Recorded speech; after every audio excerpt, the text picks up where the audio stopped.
Petrol ಡೀಸೆಲಿನ ಬೆಲೆ ಏರಿಕೆ ಕ್ರಮ ಖಂಡಿಸಿ ರಾಜ್ಯದ ವಿವಿಧೆಡೆ ಪ್ರತಿಭಟನೆಗಳು ಜೋರಾಗಿವೆ. ಬಿಜೆಪಿ ಅಲ್ಲದೆ ಜೆಡಿಎಸ್, ಕನ್ನಡಪರ ಸಂಘಟನೆಗಳೆಲ್ಲ ಗಲಾಟೆ ಮಾಡ್ತಿವೆ, ಆಕ್ರೋಶ ಹೊರಗಾಗ್ತಿವೆ.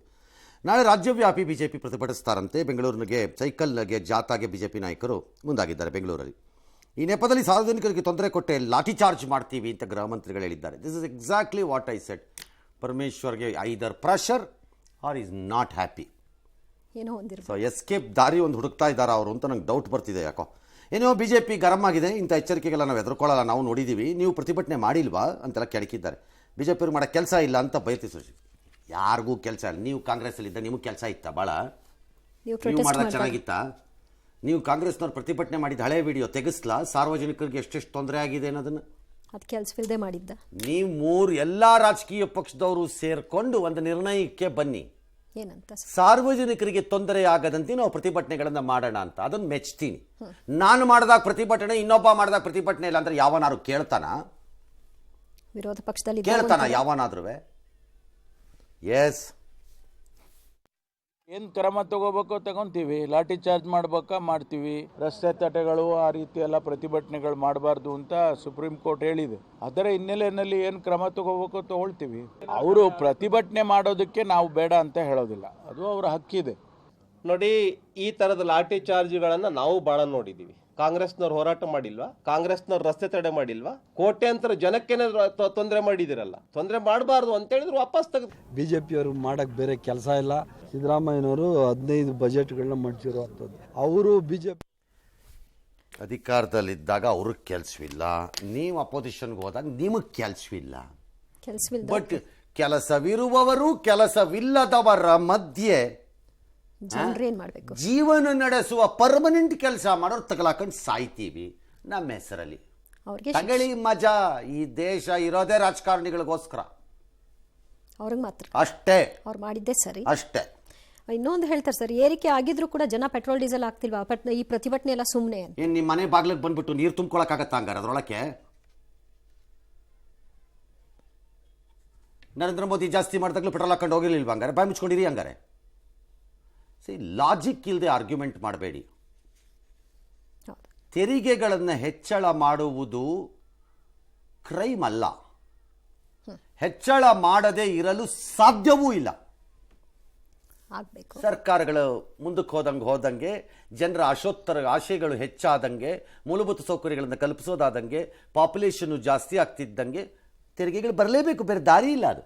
But it has to be ಫೇಸಲ್ಲಿರಬೇಕದು. ಎರಡನೇದು, ನಿಮ್ಮ ತೆರಿಗೆ ಯಾತಕ್ಕೆ, ಅದಕ್ಕೆ ಉಡಾಫೆ ಬಿಡಬೇಡಿ ಅನ್ನೋದನ್ನ. ನಿಮ್ಮನ್ನು ಎಷ್ಟು ಬೇಕಾದ್ರೂ ದುಡ್ಡಿದೆ, ಯಾವುದಕ್ಕೂ ತೊಂದರೆ ಇಲ್ಲ ನಾವು ಹೇಳ್ಕೊಟ್ಟಿದ್ವಾ ನಿಮ್ಗೆ? ಅದ್ರ ಉದುರಿಸಿ ಆ ಮಾತನ್ನು ಅಂತ ನಾವು ಹೇಳಿದ್ವಾ? ಬಂದು ಉದುರಿಸಿ ಈ ಥರ ಪದಗಳನ್ನು ನಿಮ್ಮ ಹತ್ರ ಅಂತ ನಾವು ಹೇಳಿದ್ವಾ ಯಾರಿಗಾರು? ಅದಕ್ಕೆ ಕೇಳ್ತಿರೋದು. ನಾನು ನಿನ್ನೆ ಏನು ಹೇಳಿದೆ, ನೆಕ್ಸ್ಟ್ ಬರುತ್ತೆ. ಎಸ್, ತೈಲ ಬೆಲೆ ಹೆಚ್ಚಳ ಬೆನ್ನಲ್ಲೇ ಶೀಘ್ರವೇ ಬಸ್ ಪ್ರಯಾಣ ದರ ಹೆಚ್ಚಿಸುವ ಸುಳಿವನ್ನ ಸಚಿವ ರಾಮಲಿಂಗಾರೆಡ್ಡಿ ಅವರು ಕೊಟ್ಟಿದ್ದಾರೆ. 4 ವರ್ಷದಿಂದ ಏರಿಸಿಲ್ಲ, ನಿಗಮಗಳಿಂದ ಪ್ರಸ್ತಾಪ ಬಂದರೆ ಪರಿಶೀಲನೆ ಮಾಡ್ತೀವಿ ಅಂತ ಹೇಳಿದ್ದಾರೆ. ಅಲ್ಲದೆ ಶಕ್ತಿ ಗ್ಯಾರಂಟಿ ಯೋಜನೆಯ 1100 ಕೋಟಿ ಹಣವನ್ನ ಸಾರಿಗೆ ನಿಗಮಗಳಿಗೆ ಸರ್ಕಾರ ಬಾಕಿ ಉಳಿಸಿಕೊಂಡಿದೆ ಅಂತ ಕೂಡ ತಿಳಿಸಿದ್ದಾರೆ. ಮತ್ತೊಂದು ಕಡೆ ಬೆಂಗಳೂರಿನಲ್ಲಿ ನೀರಿನ ದರ ಹೆಚ್ಚಳಕ್ಕೆ ಮುಂದಾಗಿರುವಂತಹ ವಿಚಾರಕ್ಕೆ ಸಂಬಂಧಪಟ್ಟ ಹಾಗೆ ಡಿಸಿಎಂ ಸಮರ್ಥಿಸಿಕೊಂಡಿದ್ದು, 10 ವರ್ಷದಿಂದ ಏರಿಕೆ ಮಾಡಿಲ್ಲ, ಈಗ ಪರಿಶೀಲನೆ ನಡೆಸಿ ಮುಂದಿನ ಕ್ರಮ ಅಂತ ಹೇಳಿದ್ದಾರೆ. 2014ರಲ್ಲಿ ಬೆಲೆ ಏರಿಕೆ ಮಾಡಿದ್ದು ಟಿಕೆಟ್. 2020ರಲ್ಲಿ KSRTC ವಾಯುವ್ಯ ಕಲ್ಯಾಣ ಕರ್ನಾಟಕ ಟಿಕೆಟ್ ಬೆಲೆ ಜಾಸ್ತಿ ಮಾಡಿದೆ. ಅಂದ್ರೆ 4 ವರ್ಷ ಆಯ್ತು. 4 ವರ್ಷಕ್ಕೆ ಮುಂಚೆ ಡೀಸೆಲ್ ಬೆಲೆ ಎಷ್ಟಿತ್ತು? ಎಲ್ಲ ಜಗಜಾಂತರ ನಮಗೆ ಪ್ರಸ್ತಾವನೆ ಬಂದ್ರೆ.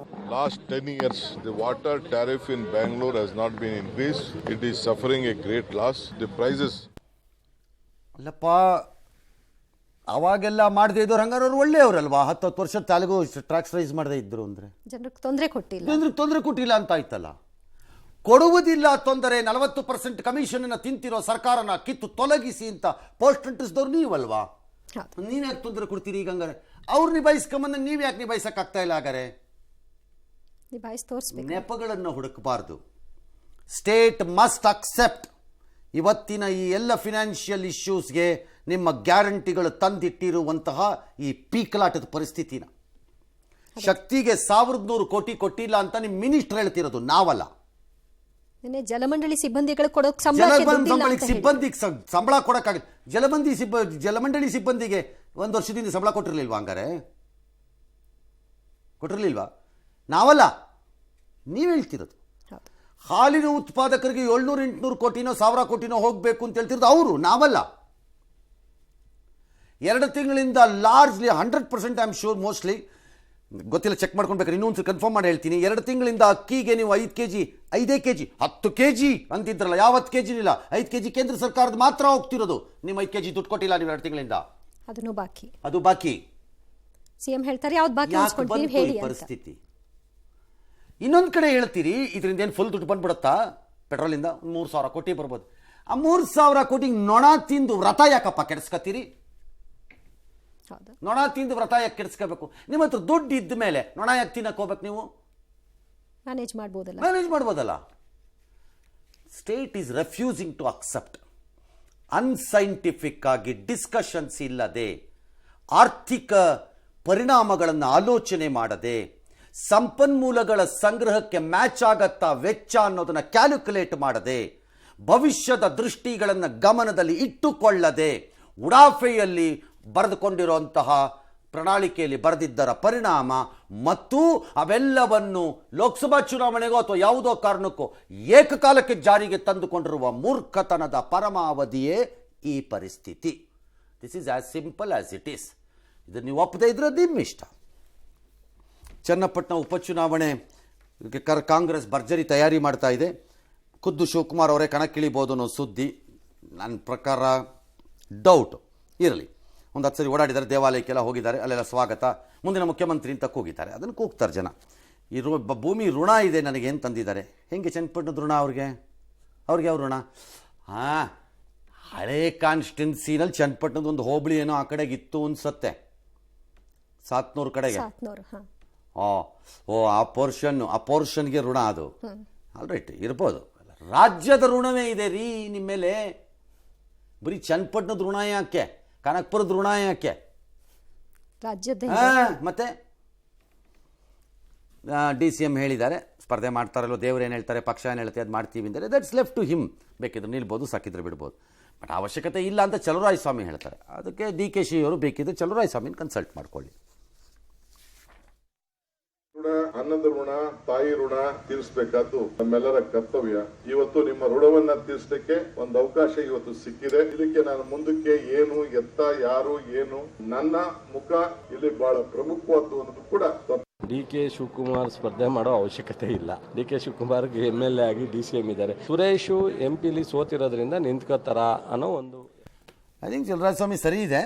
ಗೊತ್ತಿಲ್ಲ ಚಲುವರಾಯಸ್ವಾಮಿ ಮತ್ತೆ ಕೇಳ್ತಾರೋ ಬಿಡ್ತಾರೋ. DK ಶಿವಕುಮಾರಿಗೆ ಅದನ್ನು ಸ್ಪರ್ಧೆ ಮಾಡೋವಂಥ ಅನಿವಾರ್ಯತೆಯಲ್ಲಿ ಇದ್ದಂಗೆ ಕಾಣಿಸ್ತಿಲ್ಲ. ಅಲ್ಲಿ ಜೊತೆಗೆ ಹೇಳ್ತಾರೆ ಯಾರೇ ನಿಂತರೂ ನನ್ನ ಮುಖ ನಾನು ನಿಂತಿದ್ದೀನಿ ಅನ್ಕೊಂಡು. ಆಯಿತು, ಈಗ ನಾನು ಕೆಲಸ ಮಾಡಿದ್ದೀನಿ, ನನಗೆ ಕೂಲಿ ಕೊಡಿ, ನನಗೆ ಋಣ ಇದೆ, ಈ ಭೂಮಿ ಇದು ತೀರಿಸಬೇಕು, ನನಗೊಂದು ಜಾಗ ಕೊಡಿ. ಈ ಕ್ಯಾಂಪೇನ್ ಸ್ಟೈಲ್ಸನ್ನೆಲ್ಲ ನಾವು ತುಂಬ ನೋಡಿದ್ದೀವಿ. ತರಹೇವಾರಿ. ಆದರೆ ಅದು ಅವ್ರವ್ರಿಗೆ ಬಿಟ್ಟಿದ್ದು. ಬೇಕಾದ್ರೆ ಕಂಟೆಸ್ಟ್ ಮಾಡ್ಬೋದು, ಸಾಕಾದ್ರೆ ಬಿಡ್ಬೋದು. ನಾವಲ್ಲ ಅದನ್ನೆಲ್ಲ ತೀರ್ಮಾನ ಮಾಡೋಕ್ಕೆ. ಅವ್ರವ್ರ ಪಕ್ಷ. ಇನ್ನು ನಾಡಿದ್ದು ವಿಶ್ವ ಯೋಗ ದಿನಾಚರಣೆ. ಶ್ರೀನಗರದಲ್ಲಿ ನಡೆಯಲಿರುವಂತಹ ಯೋಗ ದಿನಾಚರಣೆಯಲ್ಲಿ ಮೋದಿ ಪಾಲ್ಗೊಳ್ತಾರೆ. 7,000ಕ್ಕೂ ಹೆಚ್ಚು ಮಂದಿ ಭಾಗಿಯಾಗುವ ನಿರೀಕ್ಷೆ ಇದೆ. ಮುಂಜಾಗ್ರತಾ ಕ್ರಮವಾಗಿ ಕಣಿವೆನಾಡಿನಲ್ಲಿ ಭಾರೀ ಭದ್ರತೆಯನ್ನು ಕೈಗೊಳ್ಳಲಾಗಿದ್ದು, ಶ್ರೀನಗರದಲ್ಲಿ ಡ್ರೋನ್, ಕ್ವಾಡ್ಕಾಪ್ಟರ್ ಹಾರಾಟವನ್ನು ನಿಷೇಧಿಸಲಾಗಿದೆ. ಶ್ರೀನಗರವನ್ನು ತಾತ್ಕಾಲಿಕವಾಗಿ ರೆಡ್ ಝೋನ್ ಅಂತ ಪ್ರಕಟಿಸಿದ್ದಾರೆ. ಈ ಮಧ್ಯೆ ಮೋದಿ ಕಾಶ್ಮೀರಕ್ಕೆ ತೆರಳುವ ಮುನ್ನಾ ದಿನ ಬಾರಾಮುಲ್ಲಾದಲ್ಲಿ ಭಯೋತ್ಪಾದಕರು ಅಟ್ಟಹಾಸ ಮೆರೆಯಲು ನೋಡಿದ್ದಾರೆ. ಅದಕ್ಕೆ ಅವಕಾಶ ಸಿಕ್ಕಿಲ್ಲ.